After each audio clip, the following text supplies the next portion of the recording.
बिस्मिल्लाहिर्रहमानिर्रहीम। ये chapter 16 series के वीडियो है और इसमें हम एप्लीकेशन ऑफ लैप्लास ट्रांसफॉर्म के बारे में पढ़ेंगे और एग्जांपल 16.1 जो कि अलेक्जेंडर सिद्दीकी साहब के बुक्स है उसको सॉल्व करेंगे। तो आइए सबसे पहले हम स्टेप्स देखते हैं। स्टेप्स हमने क्या फॉलो करना है in applying the Laplace transform. पहला स्टेप यह है कि हम transform the circuit from time domain to S domain. तो जो टाइम डोमेन से हम एस डोमेन या लैप्लास डोमेन में इसको ट्रांसफॉर्म करेंगे। उसके बाद हम सर्किट को सॉल्व करेंगे, जो भी हमें टेक्निक्स एप्लीकेबल है उसमें, nodal analysis, mesh analysis, source transformation etcetera. और उसके बाद जो फाइनल आंसर है उसका हम इन्वर्स ट्रांसफॉर्म लेंगे। इन्वर्स लैप्लास ट्रांसफॉर्म लेकर हम फिर टाइम डोमेन में वापस आ जाएंगे। अब आइए एक्चुअल सवाल सॉल्व करने से पहले हम कुछ सर्किट एलिमेंट्स के बारे में पढ़ते हैं, उनकी बिहेवियर टाइम डोमेन और फ्रीक्वेंसी डोमेन में क्या होगा। ये हमने पहले भी पढ़ा हुआ है, लेकिन यहाँ हम थोड़े से डिटेल्स में पढ़ेंगे और इनिशियल कंडीशंस के साथ पढ़ेंगे।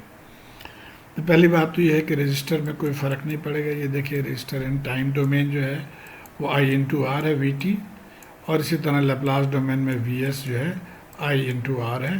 तो रेजिस्टेंस रिमेन्स सेम। तो ये चाहे टाइम डोमेन में हो या लैप्लास डोमेन में हो, रेजिस्टेंस रिमेन्स सेम। लेकिन हम आगे देखेंगे एलिमेंट सेम नहीं रहते, उनमें फ़र्क पड़ जाता है। तो इंडक्टर को हम देख लेते हैं। हमें पता है inductor voltage V is equal to LdI/dt formula है, और ये इंडक्टर इन टाइम डोमेन में रिप्रेजेंट किया गया है। हमें ये भी पता है फ्रॉम दी प्रॉपर्टी कि टाइम डोमेन में अगर डिफरेंशियल हो तो लैप्लास डोमेन में उसको इस तरह से लिखते हैं SFS माइनस F0, और ये Fs है लैप्लास ट्रांसफॉर्म। तो अब हम इसको अप्लाई करते हैं। अगर इस पे हम इस सर्किट पे इसको लैप्लास में लिखेंगे तो ये Vs हो जाएगा, और इस चीज़ को हम इस फॉर्मूले के ज़रिए से लिखेंगे। तो ये SIs, क्योंकि हम I से डील कर रहे हैं, तो SIs देखिए बिल्कुल यही चीज़ है, SIs माइनस I0, और इसको हम खोल लेंगे तो ये इस फॉर्म में आ गया। अब आप देखें तो ये बेसिकली ये चूँकि वोल्टेज है तो इस कम्बिनेशन ऑफ टू वोल्टेजेस है, तो इसको हम सर्किट में इस तरह से रिप्रेजेंट कर सकते हैं।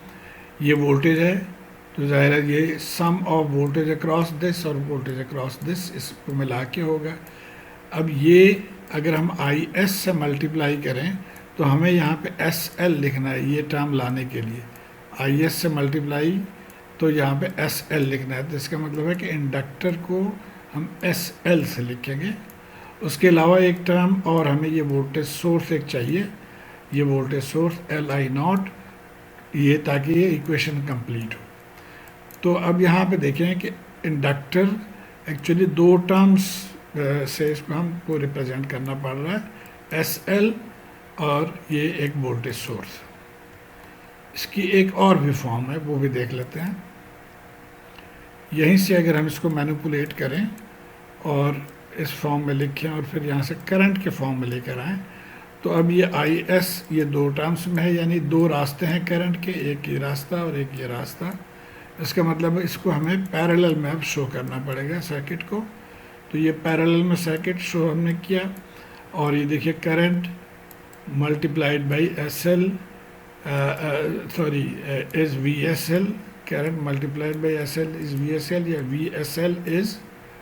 VSL divided by SL is this current।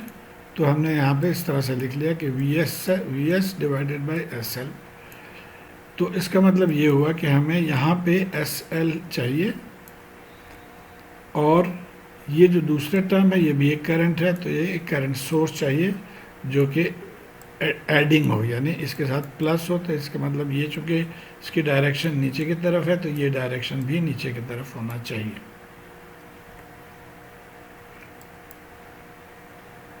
So in s domain inductor can be represented in two ways, एक ये इक्विवेलेंट सर्किट है और एक ये इक्विवेलेंट सर्किट है। और इनमें से कौन से सर्किट को हमें इस्तेमाल करना है, ये हम सर्किट को देख के फैसला करेंगे। तो जब हम थोड़ा एक्सपीरियंस गेन कर लेंगे तो ये आसान हो जाएगा हमारे लिए। इसी तरह हम कैपेसिटर को देखते हैं। कैपेसिटर भी टाइम डोमेन में हमें पता है कि I is equal to C D V D T, तो ये आ गया टाइम डोमेन में। अब इसको भी उसी तरह उसी फॉर्मूले के ज़रिए हम इसको करेंगे, ब्रेक इन करेंगे फॉर लैप्लास डोमेन। तो लैप्लास डोमेन में आई टी आई एस हो गया और ये सी और डी वी डी टी इस फॉर्मूले से आ गया S V S minus V nought. अब इसको हमने ओपन कर लिया और इसको थोड़ा सा मैनिपुलेट करेंगे, v ओवर z के फॉर्म में हम लिखना चाह रहे हैं, तो ये आ जाएगा 1 ओवर एस सी, इसी से ये। और इसको हम इसी तरह रखते हैं। तो अब यहाँ पे भी करंट के दो पाथ हैं, तो हम उन दोनों को ड्रॉ कर लेंगे। ये एक रास्ता ये है और एक रास्ता ये है। तो यहाँ पे हमें v को डिवाइड करना होगा किससे, 1 ओवर एस सी से। तो इसका मतलब ये जो कैपेसिटर है उसको अब हमें 1 ओवर एस सी से रिप्रेजेंट करना पड़ेगा। और ये चूँकि माइनस साइन है, ये करंट सोर्स है, तो ये करंट सोर्स है, माइनस साइन की वजह से इसकी डायरेक्शन ऊपर की तरफ है, क्योंकि मेन करंट सोर्स की डायरेक्शन नीचे की तरफ है। तो ये एक फॉर्म हो गया। इसका भी एक और फॉर्म है, इसको हम एस सी से हमने मल्टीप्लाई कर लिया, ये आ गया। और वोल्टेज के टर्म में जब हम लिख लेंगे तो I s divided by 1 s C और plus V naught divided by s. तो ये दोनों अब ऐड होंगे, सीरीज सर्किट में हो जाएंगे, क्योंकि voltage this voltage is equal to this voltage plus this voltage. तो अब यहाँ पे भी यहाँ से हम लिख सकते हैं कि हमारा जो कैपेसिटर है वो 1 ओवर एस सी है और ये एक और वोल्टेज सोर्स है। याद रखें कि हम I मल्टीप्लाई बाई इससे हमें वोल्टेज मिलेगा, तो इसलिए हम I multiplied by 1 over S C है, तो ये 1 ओवर एस सी है। अच्छा, एक और कंडीशन सवाल में आ जाता है कि जी ज़ीरो इनिशियल कंडीशन। तो ज़ीरो इनिशियल कंडीशन का मतलब हुआ कि अभी जो हमने चीज़ें डराइव की हैं उसमें से ज़ीरो वाले टर्म जो है उसको हम ख़त्म कर देंगे। जैसे यहाँ पे है तो इसको ख़त्म कर देंगे तो ये आ जाएगा। इसी तरह कैपेसिटर के केस में इसको हम ख़त्म कर देंगे तो ये आएगा। तो ये आपको याद होगा कि हम एक्चुअली पिछले चैप्टर में हम यही एस्यूम करते रहे हैं कि inductor is replaced by S L and capacitor is replaced by 1 over S C. लेकिन ये एक स्पेशल केस है जब इनिशियल कंडीशन ज़ीरो हो। तो आइए अब हम एक सवाल करते हैं। अब ये सवाल है find V zero T in this circuit assuming zero initial condition. तो अब हमारा काम आसान हो गया यहाँ पे। तो ज़ीरो इनिशियल कंडीशन के लिए अब हमारा क्या होगा सर्किट कि ये यू टी जो है हमें पता है लैप्लास में 1 ओवर एस हो जाएगा। इंडक्टर हमने अभी देखा कि अगर ज़ीरो कंडीशन हो तो सिर्फ एस एल रह जाता है और एल की वैल्यू यहाँ से 1 पुट करें, जो कि सर्किट यहाँ दिया हुआ है 1, तो ये एस के बराबर हो गया। तो यू टी की जगह पे हमने 1 ओवर एस लिख लिया, इंडक्टर की जगह पे हमने एस लिख लिया। और इसी तरह कैपेसिटर 1 ओवर एस सी, सी की वैल्यू 1 ओवर 3 है, तो उसको जब आप पुट करेंगे तो 3 ओवर एस हो गया। तो ये कैपेसिटर को हमने 3 ओवर एस लिख लिया। रजिस्टर में कोई चेंजेस नहीं है। हम इसको सॉल्व करेंगे। अब हमें लैप्लास फॉर्म में आ गए सर्किट। हमने ये दो करंट्स ले लिए, दो मैश करंट्स I1 और I2, और हम मैश इक्वेशन लिखेंगे। तो पहले मैश में अगर हम चलें तो यहाँ से चलेंगे, ये वोल्टेज सोर्स है तो माइनस साइन पहले आता है तो -1 ओवर एस, और ये दोनों I1 के साथ हैं तो इन दोनों को हम लिख लेंगे प्लस इंटू I1।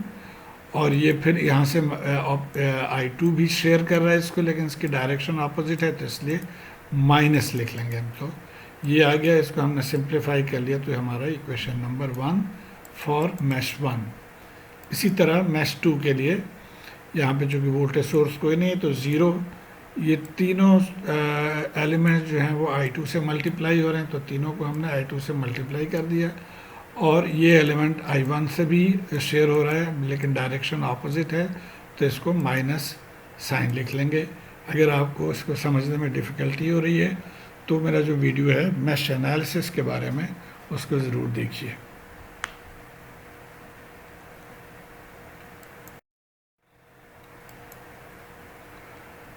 अच्छा, तो हम इक्वेशन नंबर 2 से हम यहाँ पे थे, यहाँ से हम I1 निकाल सकते हैं और इस I1 को हम ये इक्वेशन नंबर 1 में पुट कर देंगे, इसके जगह पे I1 की वैल्यू पुट कर देंगे। तो ये हमारा इक्वेशन आ गया। अब इसको हम सिंप्लीफाई करेंगे। ये तमाम स्टेप्स मैंने किए हैं, लेकिन मैं अब इसको समझाऊंगा नहीं। आप वीडियो को रोक के चाहें तो एक एक स्टेप देख सकते हैं। मज़ीद स्टेप्स ये हैं। ये हमारा फाइनल वैल्यू आ गया। अब हम आगे चलते हैं। तो हम यहाँ पे थे, यहाँ से मज़ीद मैनिपुलेशन करके I2 हमारे पास आ गया। अब आते हैं हम सर्किट को देखते हैं। हमने मालूम करना है V0S। I2 हमें मिल गया, तो हम उसको S से मल्टीप्लाई कर देंगे तो हमें V0S मिल जाएगा। तो V0S is S into I2, values put करके अब हमें इस फॉर्म में आ गया। अब हमने इसको पार्शियल फ्रैक्शन की तरफ जाना है, या इसको सिंप्लीफाइड फॉर्म जो हमें दिया गया है उसकी तरफ लेके जाना है। तो देखते हैं, यहाँ पे देखिए 8S को हम लिख सकते हैं 2 इंटू S इंटू 4। तो 4 का स्क्वायर यहाँ पे ले लेंगे तो ये होल स्क्वायर बन जाएगा। अब 4 का स्क्वायर जो है वो 16 है, तो यहाँ पे 2 बच गया, तो उसको हम अंडर रूट 2 होल स्क्वायर लिख लेंगे। तो ये हमारे पास ये फॉर्म आ गया। अब हम देखते हैं कि हमारे ट्रांसफॉर्मेशन में कोई इससे मैचिंग कोई फॉर्म है। तो ये एक फॉर्म था, देखिए S प्लस ए स्क्वायर प्लस डब्ल्यू स्क्वायर, और ऊपर अगर W हो तो इसको हम टाइम डोमेन में E80 साइन ओमेगा टी के फॉर्म में लिख सकते हैं। हमारा ये काफ़ी मैचिंग है। S प्लस 4 स्क्वायर आ रहा है, ये हमारा ओमेगा हो गया। लेकिन ऊपर न्यूमरेटर में फ़र्क है, न्यूमरेटर पे अंडर रूट 2 होना चाहिए, हमारे यहाँ 3 है। तो इसको हम बड़े आसानी से मैनिपुलेट करके लिख सकते हैं। हमने क्या किया, 3 को बाहर ले लिया और अंडर रूट 2 से डिवाइड किया और अंडर रूट 2 से मल्टीप्लाई कर दिया। तो अब बिल्कुल मैचिंग है ये इस फॉर्म से। तो अब हम इसको अगर हम इसका इन्वर्स लैप्लास ले लें टाइम डोमेन में जाने के लिए, तो बड़े आसानी से हम लिख सकते हैं कि इसका इन्वर्स लैप्लास V0t हो गया।